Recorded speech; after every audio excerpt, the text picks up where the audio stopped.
પંચમહાલ જિલ્લાની ઘોઘંબા કાટુ વિસ્તારની અંદર આમ આદમી પાર્ટી ગુજરાત જોડો જનસભા અંતર્ગત એટલી બહોળી સંખ્યામાં આપ સૌ દૂર દૂરથી પધાર્યા છો અને સાથોસાથ આ કાર્યક્રમમાં મંચ ઉપર બિરાજમાન જે વ્યક્તિએ આ દેશના વડાપ્રધાન નરેન્દ્ર મોદીની પણ ઊંઘ હરામ કરીને રાખી દીધી એવા ડેડિયાપાડાના ધારાસભ્ય આદિવાસી સમાજના સાવજ એકવાર ચૈતરભાઈ વસાવા માટે જોરદાર તાળી। એવા ધાક ધમકીઓ આપી જેલમાં નાખવાની ભીકરાણી બતાવી, ખોટા કેસો કરવાની ભીકરાણી બતાવી, ત્યારે આ જાહેર મંચ ઉપરથી આ ભ્રષ્ટાચારી ભારતીય જનતા પાર્ટીના લોકોને કહેવા માંગુ છું કે તમે ગમે એટલો ન્યાય કરો, અત્યાચાર કરો, ખોટા કેસો કરો, જેલમાં નાખો, પરંતુ અમે ગરીબ ખેડૂતના દીકરા તમારી સામે છેલ્લા શ્વાસ સુધી તૈયાર છીએ। મોરે મોરો આપી દેવો છે ને? આપણે સૌએ સાથે મળીને આ ભ્રષ્ટાચારી ભારતીય જનતા पार्टी ने जड़बा तोड़।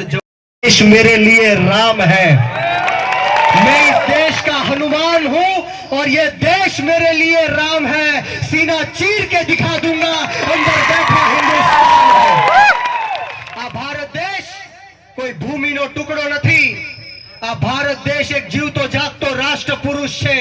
आ वंदननी भूमि छे, आ अभिनंदननी भूमि छे, आ अर्पणनी भूमि छे, आ तर्पणनी भूमि छे। आ देशनी नदी नदी आपणी माटे गंगा छे, आ देशनो कंकर कंकर अपनी माटे शंकर छे। अरे अमे जीवितुं तो पण आ भारत देश माटे अने मरीशुं तो पण आ भारत देश माटे। અને મર્યા પછી પણ જો કોઈની અમારી અસ્થિઓ ગંગામાંથી કાઢીને કાને લગાડીને સાંભળશે ને તો પણ એમાંથી માત્ર એક જ અવાજ નીકળશે અને એ અવાજ કહેશે કે મારી ભારત માતાની જય। દોસ્તો, ગુજરાતની અંદર આ ભાજપના કુશાસનના કારણે એક વર્ષમાં 9,000 કરતા પણ વધારે નિર્દોષ ગુજરાતીઓએ આત્મહત્યા કરી છે। अनेक खेडूतोए आत्महत्या करी छे। आ गुजरातनी अंदर दरेक दिवसे 2 युवानो आत्महत्या करी रह्या छे।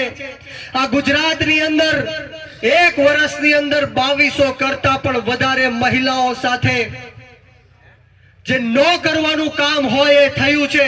हमणां ज ताजेतरमां समाचार आव्या के गुजरातनी अंदर मात्र 5 दिवसमां 3 नाबालिग દીકરીઓ સાથે રેપના બનાવ બન્યા અને નો કરવાનું કાર્ય આ નરાધમોએ કર્યું। ત્યારે અનેક મોટી સંખ્યામાં મારી માતાઓ બહેનો બેઠી છે, મારી દીકરીઓ બેઠી છે।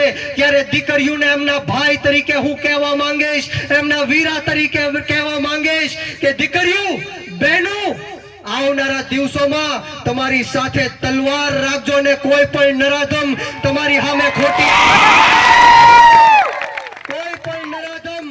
તમારી છેડખાની કરે કે ખોટી રીતના તમારી સામે જોવે તો એ તલવારથી એનું માથું ધડથી અલગ કરી નાખજો અને પછી મારી પાસે આવી જાજો।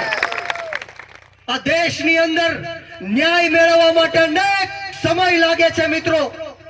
ત્યારે દિવસે ને દિવસે આપણી માતા બહેનો ઉપર દુષ્કર્મનું જે કાર્ય થતું આવતું હોય છે ત્યારે આપણે સૌએ જાગૃત થવાની જરૂર છે। આપણે સવે પોતાની આત્મા જગાડવાની જરૂર છે। જે રીતના નિર્દોષ લોકોના આ ગુજરાતની અંદર મોરબી પુલની દુર્ઘટનાની વાત કરું, ગંભીરા પુલની દુર્ઘટનાની વાત કરું, રાજકોટની અંદર ટીઆરપી ગેમ ઝોનમાં જે અગ્નિકાંડ થયો એની વાત કરું, સુરતની અંદર તખ્તશિલા અગ્નિકાંડ થયો એની વાત કરું, બરોડાની અંદર હરણી બોટ કાંડ થયો એની વાત કરું, બોટાદની અંદર બરવાડાની અંદર દેશી દારૂ લઠ્ઠા કાંડ હોવાના કારણે હજારો લોકોએ આ ભ્રષ્ટાચારી ભારતીય જનતા પાર્ટીના કહેવાથી એના પાપથી જીવ ગુમાવ્યા છે, ત્યારે આપણે આપણા બાળકોના ભવિષ્ય માટે આમ આદમી પાર્ટીમાં જોડાવવું પડશે. આમ આદમી પાર્ટીમાં જોડાઈને આ ભ્રષ્ટાચારીઓને જડબા તોડ જવાબ દેવો પડશે. ત્યારે અનેક યુવાનો અહીંયા ઉપસ્થિત છે, ત્યારે યુવાનોને હું ખાસ કહેવા માંગીશ કે યુવાનો, આપણા ગુજરાતની રાજનીતિથી દૂર ન ભાગો. સારા અને સાચા લોકોએ આ ગુજરાતની રાજનીતિ છોડી દીધી, મૂકી દીધી, એટલા માટે ખોટા અને ખરાબ લોકોએ આ ગુજરાતની રાજનીતિ ઉપર કબજો કરી લીધો છે.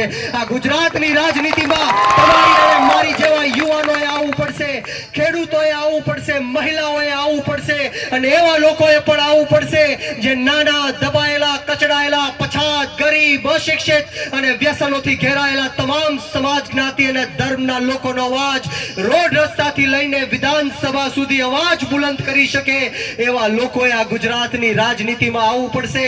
હું હર હંમેશ કહું છું कि ये जगह बेच देंगे, गगन बेच देंगे, ये जमीन बेच देंगे, गगन बेच देंगे, शहीदों के सिर का कफन बेच देंगे, अगर ना जगे मेरे भारत के देशवासियों तो ये भाजपा वाले अपना हिंदुस्तान भी बेच देंगे, अपना हिंदुस्तान भी बेच देंगे. ये नगर बेच देंगे, निगर बेच देंगे, ये नगर बेच देंगे, निगम बेच देंगे, अगर खरीदेगा कोई तो हमारे घर भी बेच देंगे. अरे ये पानी बेच देंगे, जवानी बेच देंगे, खुद को बचाने की खातिर खुद की रानी भी बेच देंगे.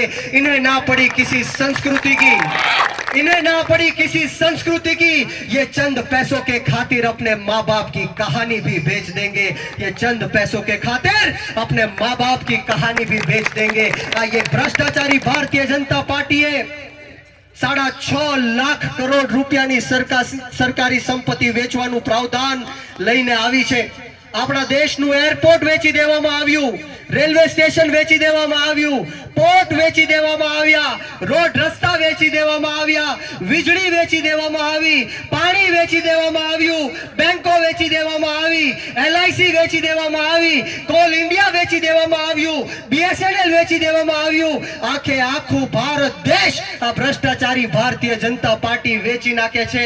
ક્યાંથી મળશે આપણા યુવાનોને સરકારી નોકરીઓ? એ સવાલ આપણે ખુદને પૂછવો પડશે. ત્યારે આપ સૌને એટલી જ વિનંતી અને આશા સાથે મારી વાણીને વિરામ આપીશ કે આવનારા દિવસોમાં ચૈતરભાઈ વસાવાના નેતૃત્વમાં આપણે સૌએ આગળ વધવાનું છે. આખા ગુજરાતના 54 લાખ ખેડૂતોના દેવા માફ કરવા માટે, MSP કાયદો બનાવવા માટે, ખેતરે ખેતરે સિંચાઈનું પાણી પહોંચાડવા માટે